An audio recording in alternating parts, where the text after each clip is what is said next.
వీళ్ళు మడతేశారు, సొంత చెల్లెళ్లే మడతేశారు కదా, ఇంకెవరు మడతేయాలా? జగన్మోహన్ రెడ్డిని జనమే మడతేయాలన్నమాట. ఆల్రెడీ మంత్రి అమర్నాథ్ కూడా మడతేసినట్టున్నాడు, కోడిగుడ్డు మంత్రి కుర్చీ మడతేసినట్టున్నాడు, ఆయనే కూర్చున్నాడు ఆ కుర్చీలో. ఇప్పుడు జగన్మోహన్ రెడ్డి ఇంకో మాట అన్నాడమ్మా, ఏంటి అబద్ధాల యోధుల్ని మట్టి కరిపించాలి అని ఇది అన్నాడు. చంద్రముఖిలాగా వస్తారు రూపం మార్చుకుని. అబద్ధాల యోధులు, ఆయనే అబద్ధాల యోధుడు కదా.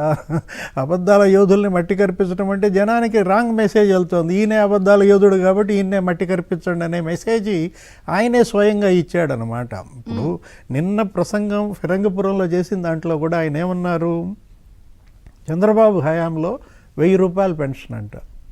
అది అబద్ధం కదా. 2019 జనవరి 11న ఆయన 2000 పెన్షన్ ఇచ్చాడు. 39 లక్షల మందికి పెన్షన్ ఇచ్చాడని చెప్పాడు. అది ఒక అబద్ధం. ఏది, అప్పటికి పెన్షన్ల సంఖ్య 55 లక్షల మంది. చంద్రబాబు హయాంలో 15 లక్షల మందికి అదనంగా పెన్షన్లు ఇచ్చారు. నీ హయాంలో అదనంగా ఎంతమందికి పెన్షన్లు ఇచ్చారో చెప్పండి. ఏది, చంద్రబాబు హయాంలో ఉన్న పెన్షన్ల కన్నా మీరు ఎన్ని పెన్షన్లు తీసేశారు, ఎన్ని పెన్షన్లు అదనంగా ఇచ్చారనేది చెప్పాలి. నిన్నటి సభ అసలు ఈ ఎన్నికల ముందు జగన్మోహన్ రెడ్డి చెప్పాల్సిందేంటి, తన ప్రోగ్రెస్ షీట్ చెప్పాలి. ఏది, తను ఎంత కట్టుబడి చేశాడు, ఎన్ని ప్రాజెక్టులు కట్టాడు, ఎంత మందికి మేలు చేశాడు, ఎన్ని ఇళ్ళు కట్టాడు, ఎన్ని లక్షల ఎకరాలకు నీళ్ళు ఇచ్చాడు, అది చెప్పకుండా స్లీవ్స్ మడతేస్తారా సిద్ధమా అని అంటే, సైన్యం అంటున్నాడు ఎవరిని, వాలంటీర్లని. వాలంటీర్లు సైన్యం అంటే సొంత సైన్యం వదిలేశాడా? వైసీపీ సైన్యం అంతా కకా వికలమైపోయిందా? ఎమ్మెల్యేలు ఎంపీల సైన్యం అంతా పోయిందా? వాలంటీర్లే నా సైన్యం అంటే, వాలంటీర్లే భావి లీడర్లు అంటే వాలంటీర్కే టికెట్ ఇవ్వచ్చు కదా. ఇప్పుడు ఈయన ప్రకటించిన 6 లిస్టులలో 64 మందికి ప్రకటించాడు కదా. లేదు, రేపు రాబోయే లిస్టులు ఉన్నాయి. ఒక వాలంటీర్ని కడప లోక్సభకు పెట్టండి పోటీకి. నిజంగా ఉంటే గతంలో నీకు గుర్తుండే ఉంటుంది, చిరంజీవి అలా చేశారు. ప్రజారాజ్యంలో నెల్లూరులో ఎవరో ఒక డోక్రా మహిళకు సీట్ ఇచ్చేశాడు. ఎవరో మణమ్మ ఎవరో ఉంటుంది ఒక.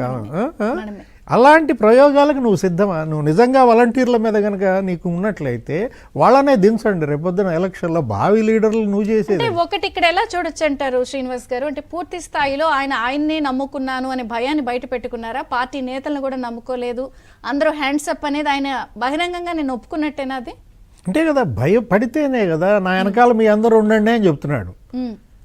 అంటే అతనిలో భయం స్పష్టంగా కనపడుతోంది. వాలంటీర్లను తన వెనకొచ్చి నుంచోండి అని అంటున్నాడంటే, ఇప్పుడు ఎలక్షన్ కమిషన్ ఏమని చెప్పిందమ్మా నిన్నగాక మొన్న, వాలంటీర్లు వద్దే వద్దు అని.